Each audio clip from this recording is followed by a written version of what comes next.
People, I'm going to speak as if this thing is going, and we're going to jump into it. We had a lot of hiccups last night, but we should be rocking and rolling today. I'm getting some little feedback. Let me know if you hear. Oh, let's see. Hold on. Make sure you don't get an echo. Hold on a second.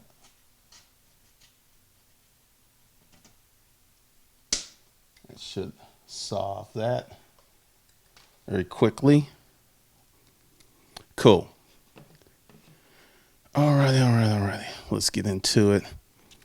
Testing some stuff out. Got some new gear. Hopefully, we won't have that problem. And what we're going to talk about today are the 9 steps. I don't know why it has 10, but it's 9 steps of why people are not successful. And we're going to talk about why folks aren't successful with online courses. I'm a big proponent of online courses, but we need to have a conversation about your success and why most online courses don't work for people. And a big part of that has to do with things that we'll get into in a little later, because one of the things that I've come to understand since I've been creating educational material since 2009, and I've talked to literally thousands of people, if you include email conversations in these last few years, and I've got some stuff to share with you. Now, for those of you who just jumped in, this is what you do. Go below this live stream. This is live. It will not be live when I let it render, but it's live right now. And get yourself the free copy of The Hustler's Mindset, Pimping Your Mind for Success. And this is how you do it. It's not hard. It's not complicated. You go in and you put a 0 in the price field, and then it allows you to go all the way through so you can get it. And that's kind of be some of the stuff that I'm talking about, because yesterday I had someone ask me a question, and this is going to be one of the steps, one of the things that you should do or don't do. And many people are in this position where they're so afraid to make a mistake that they actually end up doing nothing, which is really, really a problem. So the first thing is you got to know yourself. You have people who come in, they start taking online courses, and I will say it's not 100% the fault of the people who are taking the online courses and doing these things. There are many people who are literally overselling products. They are hyping up certain things and promising you results that they can't deliver, because one of the things that I know as an educator and as someone who does a lot of online training is all students are not created equal. So number one of the things that you have to do, and don't make this mistake, is to know thyself. Know what you're capable of, know what your limitations are, know where you fit in into certain things, because I'm going to tell you the story of a person. And I've hired a lot of people. I've had businesses. And in the beginning, I made a lot of mistakes. I made a ton of mistakes. And what's really interesting is the more mistakes that I made, the better that I became, the sharper my instincts became. And that came from action.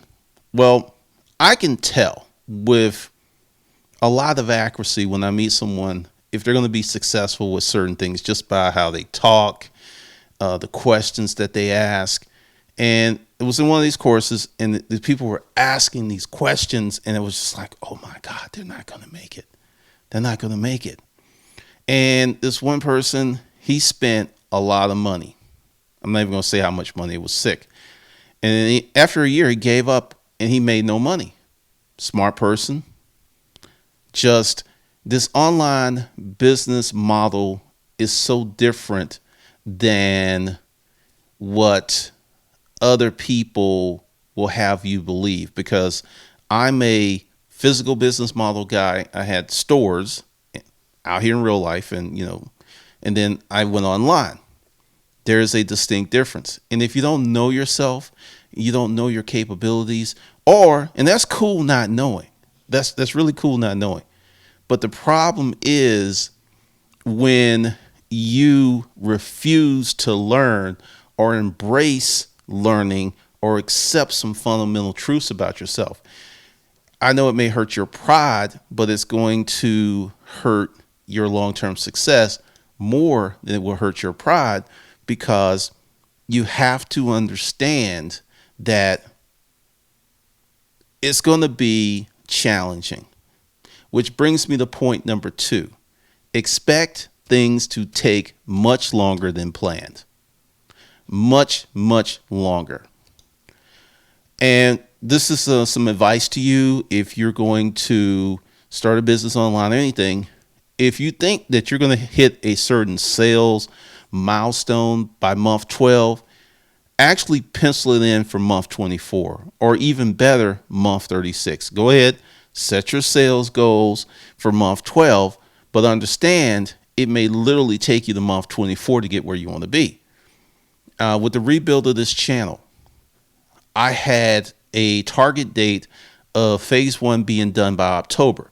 But since I understand that things usually take much longer than you think, I doubled my efforts.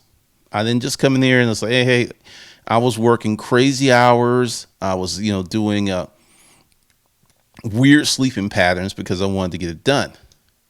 And it is really par for the course when you understand that it's not hate, it's not the universe hates you, it's life. When you were a kid and you came out of your mother's womb, it took you 9 to 12 months to be able to walk. 9 to 12 months to be able to walk. And many things happen like that in life, and people are just not really accepting that because we live in a microwave society. What's up, Mika Long? Welcome. Nana. Okay, I'm going to jump ahead because these are the things, and I'm not going to pick on you, but one of the things that you have to do is stop asking stupid and dumb questions. I know everyone's like, hey, there's no such thing as a stupid question. There's no such thing as a dumb question. I vigorously disagree. And also, once again, I'm not picking on you, but when it says streaming now, that means I'm live. I'm not trying to be an asshole, but I get a lot of questions that I think people, if they kind of paused and paid attention, they wouldn't ask that question. So that's a big thing. You've got to ask better questions. Yesterday, when I did the live stream, I had someone asking me all of these questions about what I was doing. And it was like, what about this? What about this? One of the questions was, are you worried about getting copyright strikes for your thumbnails? Okay, here's an example for you. I have guns in my house, right? And they're loaded in case something happens. I would not take my loaded gun and put it to my head and pull the trigger. Why? Because I'm worried that I would die. So with that example, if you see me doing something, understand that I'm not worried. And I was just like, this is a stupid question. I've got all these thumbnails. In the last month, I've done 300 videos, and I've got all these thumbnails. If I was worried about copyright strikes, I would not do those things.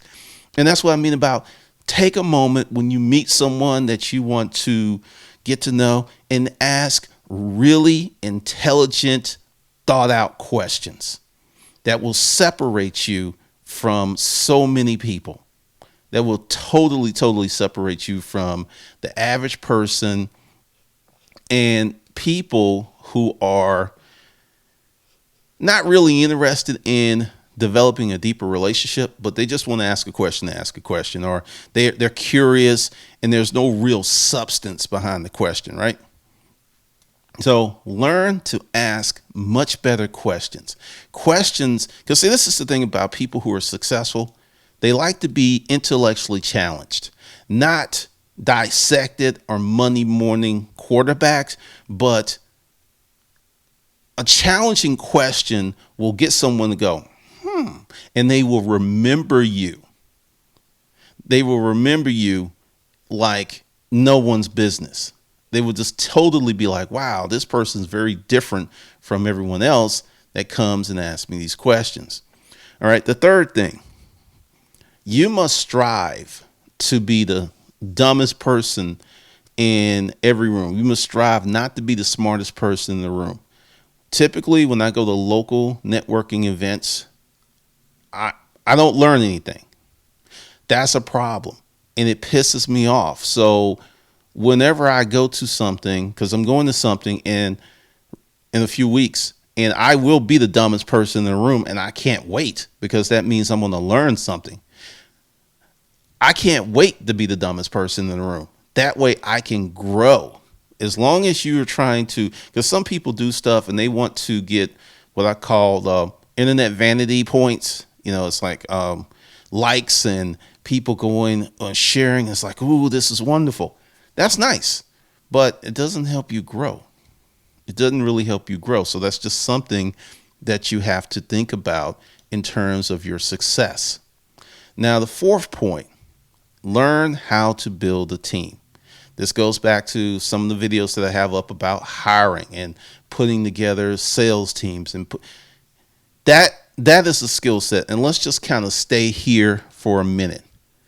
If you learn how to hire people, if you learn how to build teams, if you learn how to set up projects, manage people, that is a six-figure job or $1 million business doing that stuff.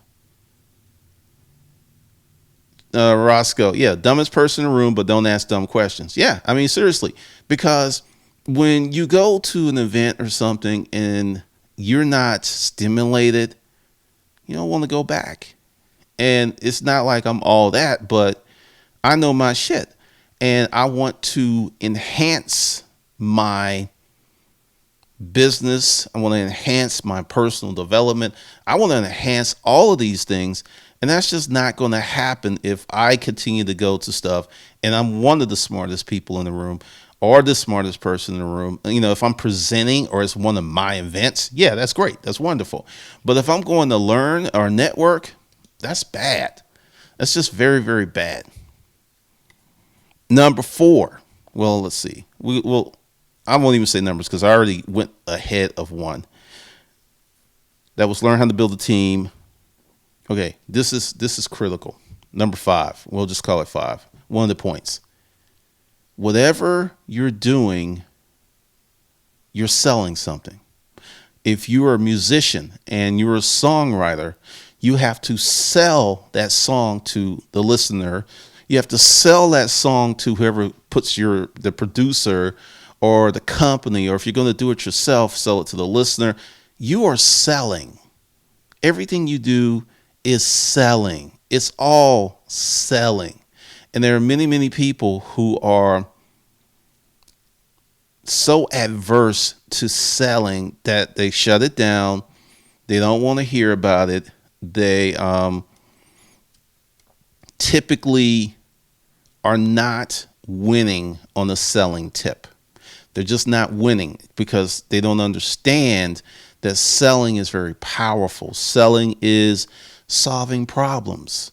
If you're an artist and you do this wonderful work of art, you are sparking creativity. You are inspiring people. You're taking people's breath away. You're selling, marketing, and promoting all of this.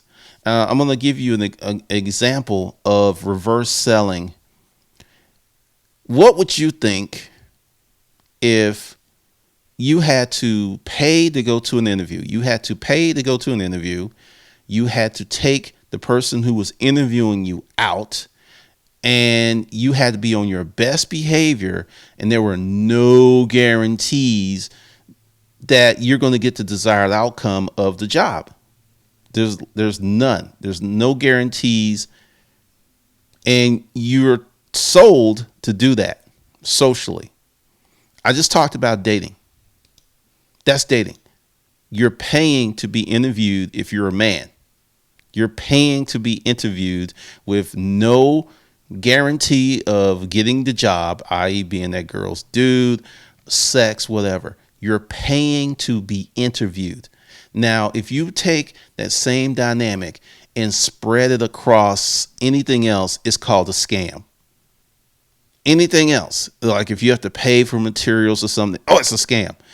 But socially, we have been sold and marketed that it is the right thing to do, even though it is really not in your best interest. That is the quality and that is the outcome of very good marketing and selling, that people will wholeheartedly embrace something that's not in their best interest because the marketing and selling is that good. Now, I'm not telling you to market and sell like that. What I am telling you is how it works. And whatever you're doing, you are selling or marketing. That's it. All right, we can skip over that. Now, I don't compete with anyone on YouTube, and I don't want you to compete with anyone, period. Unless you're in a professional sport or something like that, then you're competing against the other team. But if you're an entrepreneur, your team sport consists of you. And what you should be competing with is your best. If last year you did $150,000 in income, you should set a goal to do 200.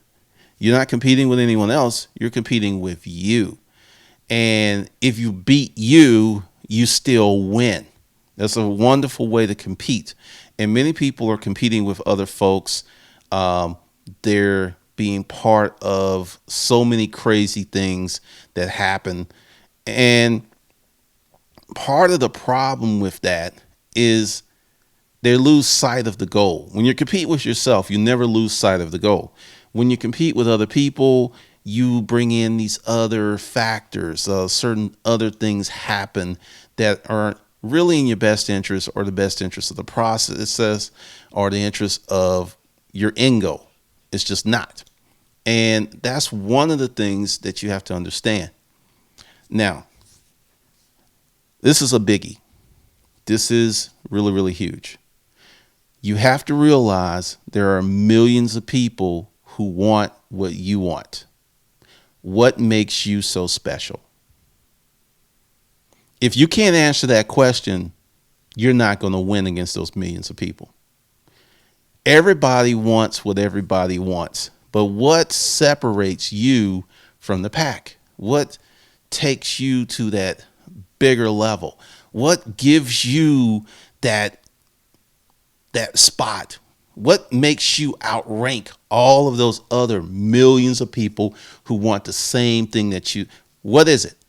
If you can't answer that question, you've got problems. You got a lot of problems. And this is another thing.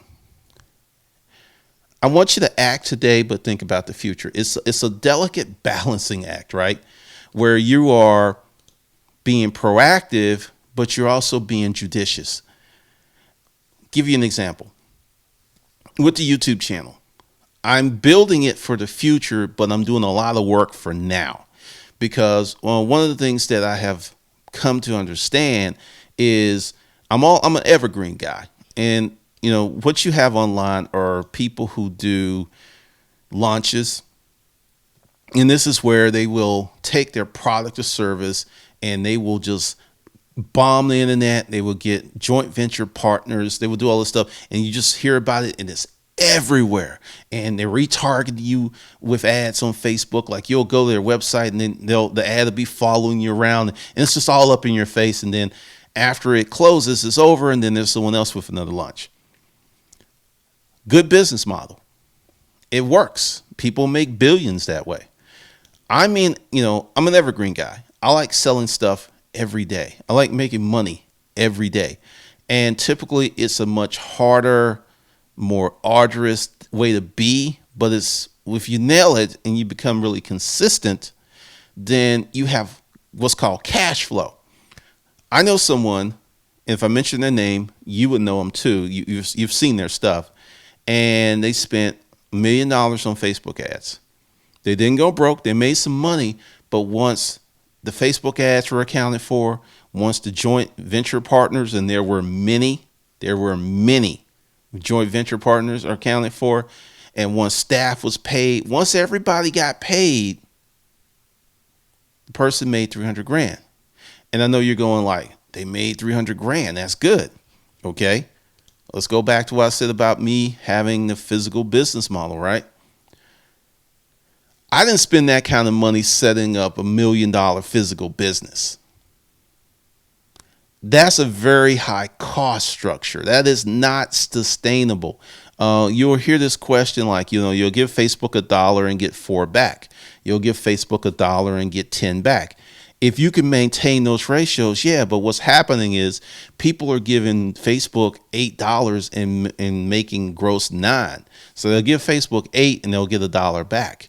If they're giving Facebook 10 and they're getting 2 back. And I heard someone say, and I disagree, it's like, if you can't make Facebook ads work, you can't make anything work. And this person's really good with Facebook ads, and I've seen too many people bomb. I've seen too many people absolutely crash and burn with Facebook ads. Now, once again, Facebook ads are probably the best form of marketing if you know what you're doing. That point is very critical in you being successful with Facebook ads. If you know what you're doing, your funnel's dialed in, your conversion rates are good, yeah, you can go. You can rock out. But if you don't know what you're doing, you could literally spend $1 million and not make that much profit, which to me is problematic. It's just very problematic. But I had a different training than a lot of other people, and I've had people disagree with me, and we'll just say I disagree on those points. I think if you're just starting on the internet, you need to get some fundamentals in place, and we're going to talk about that in a minute. Because just to go over the top rules, the top things that you should not do or should do, depending upon where you are, you should know thyself. Expect things to take much longer than you hope or plan.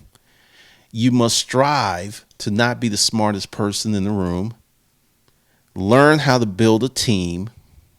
Whatever you do, whatever you have, you got to sell it. That's reality. Stop asking stupid questions. Make your questions as intelligent as you can. Ponder. Think about it. And this is a good way to know if you're asking a dumb question. If someone asks you that question, would you be happy or would you think they're an idiot? That right there is a good litmus test.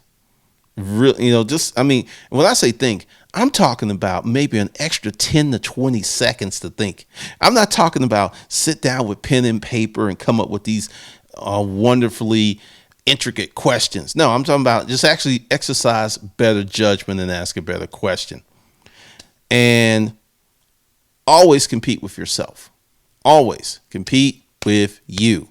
If you made 150,000 last year, then you make 400,000 this year. You beat yourself and you're doing really, really well. You win and no one gets hurt. It's a wonderful thing. Realize there are millions and millions of people who want what you want. What makes you so special?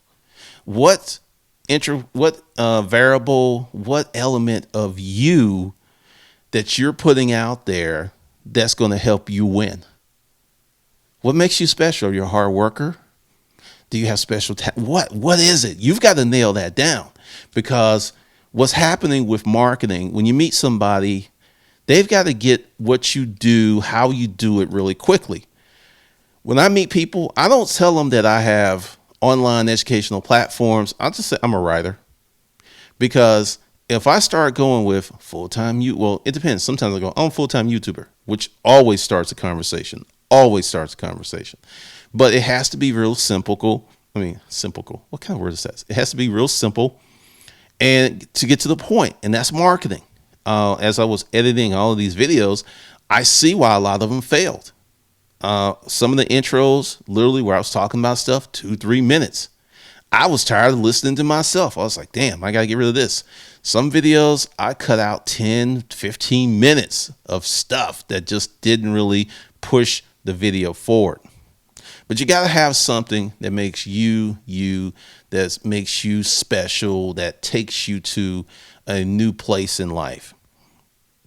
And the last point, act now, but plan for the future. Using the YouTube channel again. I'm building it for now, but I'm also building it for later. So once again, this is just a balancing act. Now, what I'm going to do here is jump into this section of why so many people fail with online courses. And there's a bunch of reasons, and some of them are your fault, some of them are not your fault. And this is what I've learned, and I'll just share it with you. It is virtually impossible to create a course that's going to serve everybody. You can create a great course. And one of the reasons that it's impossible to create a course that serves everybody, and you see this with public education.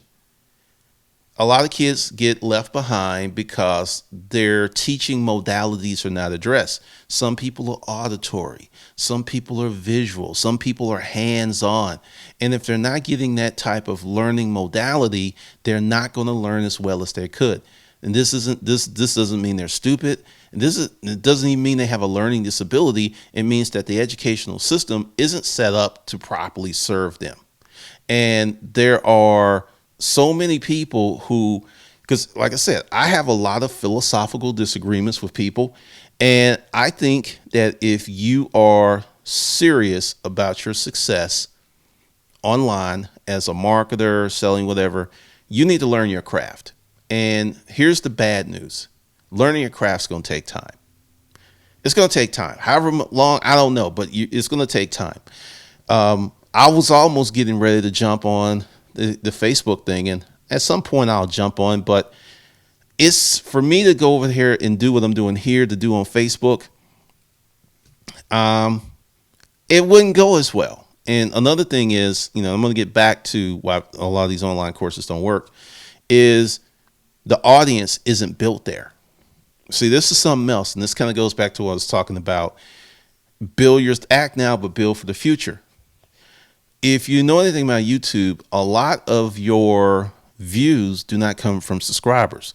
They come from search and they come from recommendations. So someone's searching, they find you, and then recommendation is when YouTube pushes a video in your face. You go in your dashboard or you go to your phone and your app or whatever, and he's like, bam, here are these videos, watch these.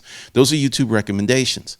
So knowing that, my goal right now isn't to get more subscribers. My goal is to put as much stuff out before December 25th as possible.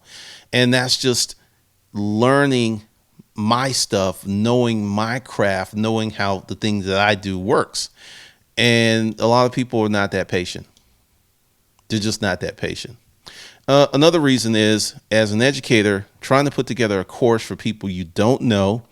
Now, you can ask people all kinds of questions. You can do surveys until the cows come home. And there's always going to be a segment that, once again, this isn't right or wrong.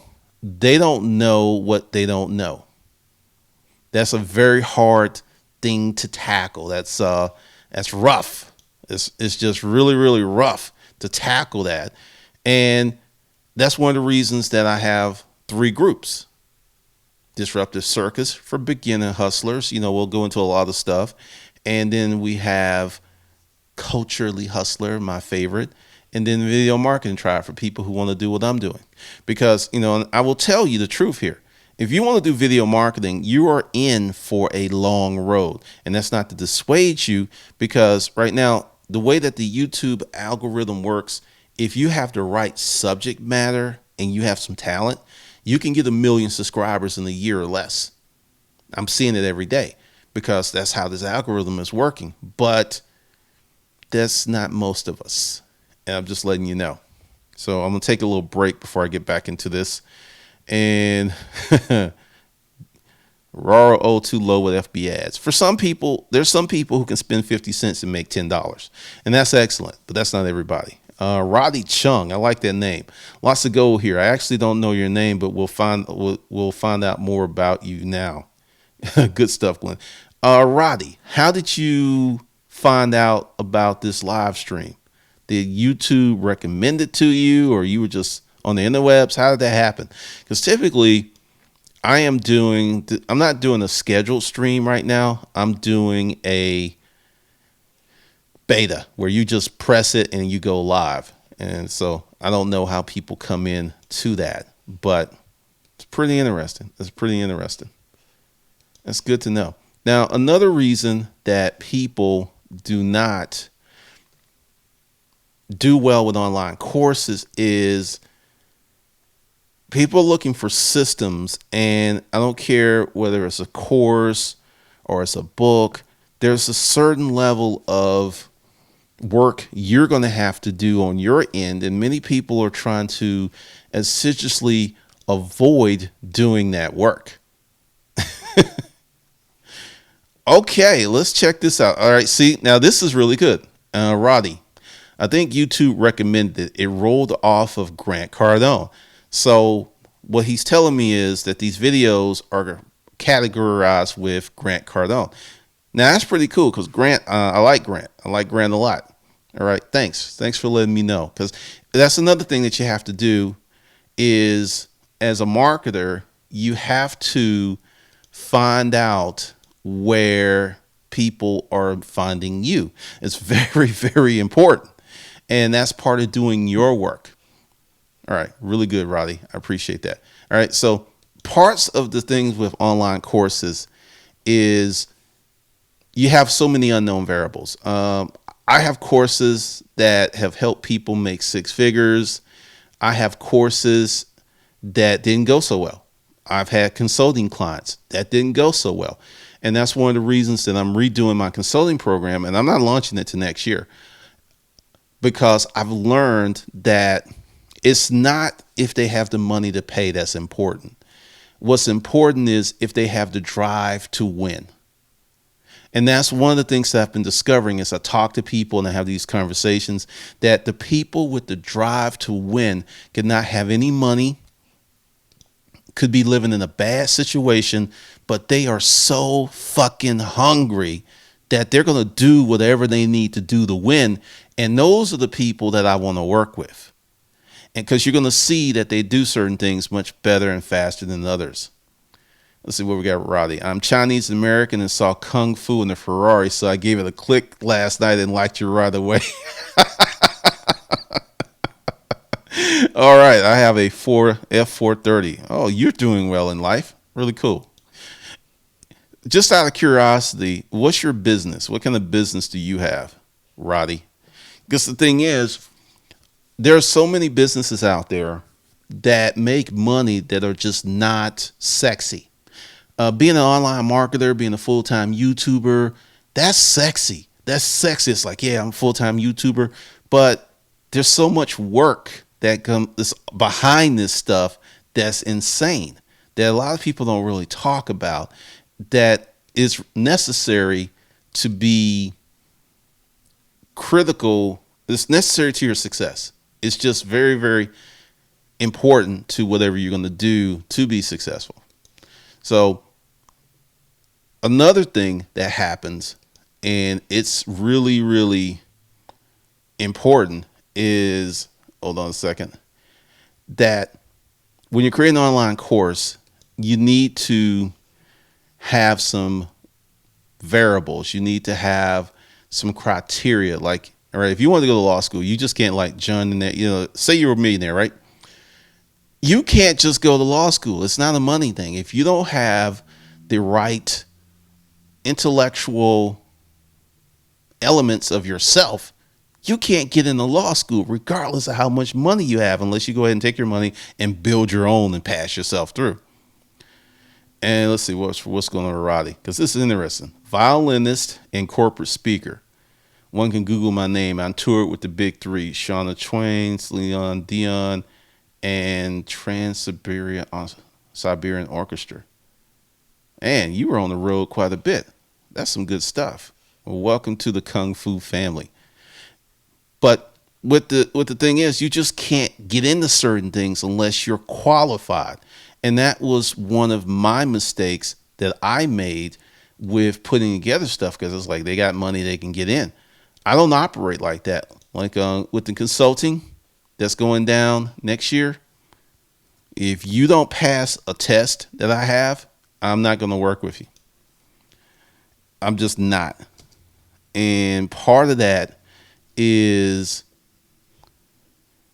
coming from experience that I didn't know. It's like I didn't know what I didn't know, right? It was that kind of thing. I didn't know what I didn't know. And it's a learning process. It's just a really big learning process. And the more that I learn, the better that I am in terms of putting together educational tools and products that will help you win, because it takes time to put this stuff together. It takes energy. It takes a lot of things. A lot of things that I didn't know in 2009 when I started on this journey. I didn't know this stuff. But as I go forward, I begin to learn this stuff, and I begin to be more successful helping you be more successful. Because the thing is, there's a lot of what I call fake praise online, where people are just saying, passed along, you go boy, you go girl, when that's not going to help them be really successful. And I know I may sound like an ass for saying that, but that's the reality. That's just how it goes down. And many people are not being really factual about that stuff, you know? So that's just one of the things. All right, so right now, once again, like I said, I'm testing this stuff. We'll see how it goes, because this is a pretty good stream. And for those of you who are just joining, go below the video, get that book. Once again, it's the Hustler's Mindset, Pimp Your Mind for Success. Enter 0 in the price tag, in the price slot, and you'll be good. So let's see what else. There should be some more people coming in a minute. Roddy, so yeah, I'm not that great of an online person. I learned that I had a chance to show value playing violin in front of audiences. Shane the Twin opened the doors for me long ago. Now, okay, let's talk about this, all right? And we're going to get into some things that you could correct me if I'm wrong. Okay, you're Asian American. Now, I went to school in University of Chaminade, which is in Hawaii, and 80% of my classmates were Asian. A lot of these people knew how to play instruments. Their parents were really big on instruments, math, and science. But virtually all those folks that I knew could play an instrument. Was that like your experience with your family? Is that how it went down? Just I'm curious to know. Let's see. Ebtown Chit Chats. The thing I like about you is that you admit you did something wrong, but you learned and now you're making it better. I mean, everybody does. I know people who, they've lost so much money, but you can't really talk about it because it would kill their business. They're not bad people and they're not scamming folks, but for some reason, when you get to a certain height, you're not supposed to make mistakes, but you're not going to get to that certain level unless you lose and make mistakes. You're just not going to get there. Okay. All right. That's what I saw. I've dated a few Asian girls and they all knew how to play violin or piano, and some knew how to play both. And it was just, and this is something else too. This is another cultural lesson. I was dating this Korean chick, and she's pretty young, but she was set up right. She had a regular job, she had a house and everything. And I was just like, okay, we got close, and I was like, how'd you get this house? Oh, my mother bought it for me. She says, yeah, Korean parents, they buy their kids houses. So when you start to get that deep and learn why certain things are the way they are.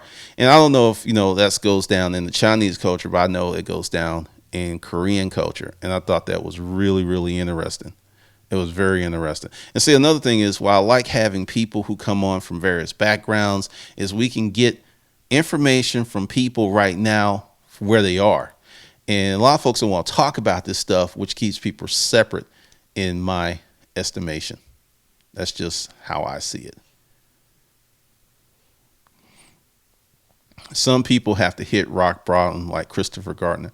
I agree with that. I mean, there's some people you can give them all the tools, all the help in the world, and they still are going to have to hit the bricks to learn. Roddy, did not like it growing up, thought it was a pain. I quit at 17, but I wanted to perform after college, and violin was the only thing that people were saying, hey, wow, I thought that was weird. Now, see, this is a lesson of parenting, and you didn't like it, but your parents made you do it, and you ended up making a career out of it. Just think about that. Just really, really think about that. Ebtown Chit Chats. I say that because there's a guy with a business, and his shoes are not up to par, but he will keep selling those crappy shoes. Yeah, people do that. Linda, you said before you're not into affiliate marketing. Why is there no interest, no time, or is there a bad stigma attached to the niche? There's no stigma. It's just, okay, where your attention is, where your focus is where your money. When I sit here and do videos and I create courses, I make money. Whenever I start going off on tangents and getting away from my core, I lose money. So I have a lot of people who want me. I got an email this morning from somebody. It's like, hey, we got this thing. If you do a video and, it's affiliate marketing and referral. But the thing is, I think the product is whack. I really do. I mean, it's like a pickup product because they looked at my numbers and see that I have like a 92%, 97% male audience. And that's why they approached me. But a lot of the affiliate bullshit, I'm going to give you some other reasons why I'm not all big on affiliate marketing. I know people who've done affiliate marketing and have made someone millions of dollars and didn't get paid. Just because you lead sales to that site does not mean you will get paid. Just because you have a joint venture with that person does not mean you will get paid. And also, if I bring something to you guys, I can't unbring it. Like, say, I get into an agreement with someone and I start promoting X, Y, and Z. Once I put that out there to the audience, I can't unring that bell. No matter what they do, I can't. And it kind of goes back with part of the reason everybody's so big on affiliate marketing is because it's, quote, passive income.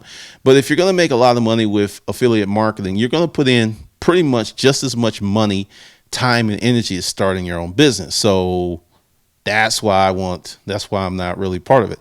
And I mean, the big part is where you focus your attention is where your money is. And I have a lot of people who want me to, I had someone, and this is something else. I'm not working with any more Amazon FBA people. I'll tell you a quick consulting story. If you got a question, just go ahead and drop it out. I met with this person, looked at their business. I made some recommendations, and they didn't follow 50% of the recommendations. They didn't do it. And, it was just kind of like his wife was going off. She was looking at the money that was lost and all this other stuff, right? Well, here it is now. He hit a point, because a lot of you don't know this, but Amazon's going through this big change. And he couldn't sell certain things. So he went back, found my recommendations, started to fucking do them, and he started making money. Now he wants to work with me again, but he doesn't have the money to pay me. I'm like, hey, I learned my lesson with you. I'm not doing that again. I am not doing that again. Let's see. Roddy, I once met and shadowed Chris Gardner at an event signing books at $25 and collecting the money, literally putting it in an envelope in his pocket. Light bulb went on for me, and I do the same thing as a speaker. I'll tell you another reason they do that. It's hard to track cash. You walk out there with 9, 10, 15 G's. Your crowd's big enough. It's easy to do. And it's interesting. It's really interesting. This is a very good conversation today.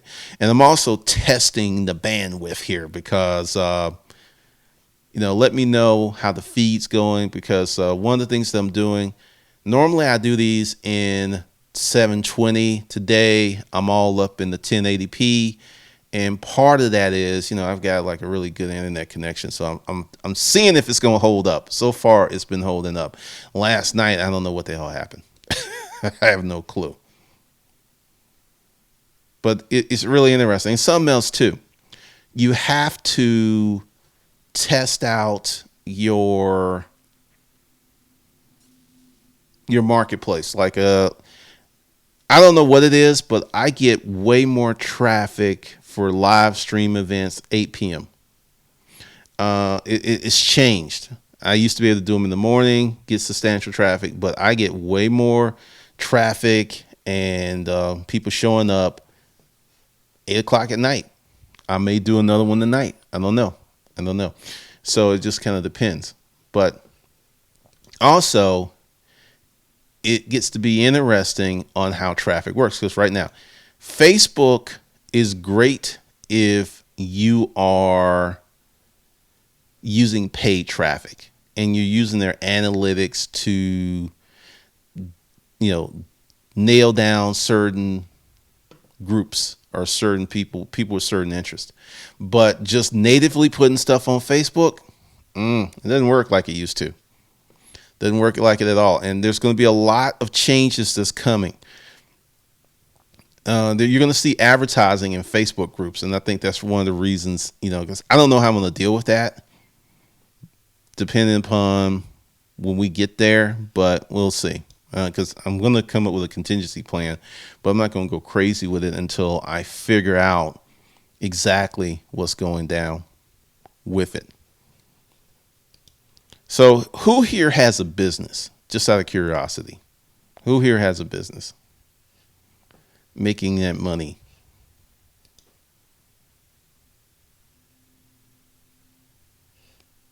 Just checking. And this is a beta product from YouTube. It's been beta for like, actually, let me look and see if it's still beta. It may not be, because I know typically when you sign in, I see the little beta message. This is pretty interesting. All right, so there's no questions. There are no business owners. I'm going to shut this puppy down. I'm about to have a business. Okay, who has a business? Because see, this is the thing, and I'm not picking on you, Nicholas, but when people say I'm about to have a business, they talk about what they want to do versus what they're doing, and the conversation is just so romantic and laced in fluff. And I'm going to tell you a story before I go. When I wrote my first book, I was disgusted with myself because I hated saying I'm writing a book. Because everyone says that I'm writing a book, I'm about to start a business, and then 6 months later, it didn't happen. And that was one of the things that lit a fire under my ass to get that book done as fast as possible. Yeah, it had a lot of typos and people talk shit about me, but it sold. It sold, and I made a lot of money selling that book. And get your business up, and it's cool. Have a job and have your side business, but get that going as fast as possible. It's important. It's very, very, very important. I'm telling you. I can't stress how important that is. All right. So I just want to say thanks you guys for joining me, and I will catch you later. Be sure to go below the video and get your free book. That's right. The Hustler's Mindset, Pimping Your Mind for Success.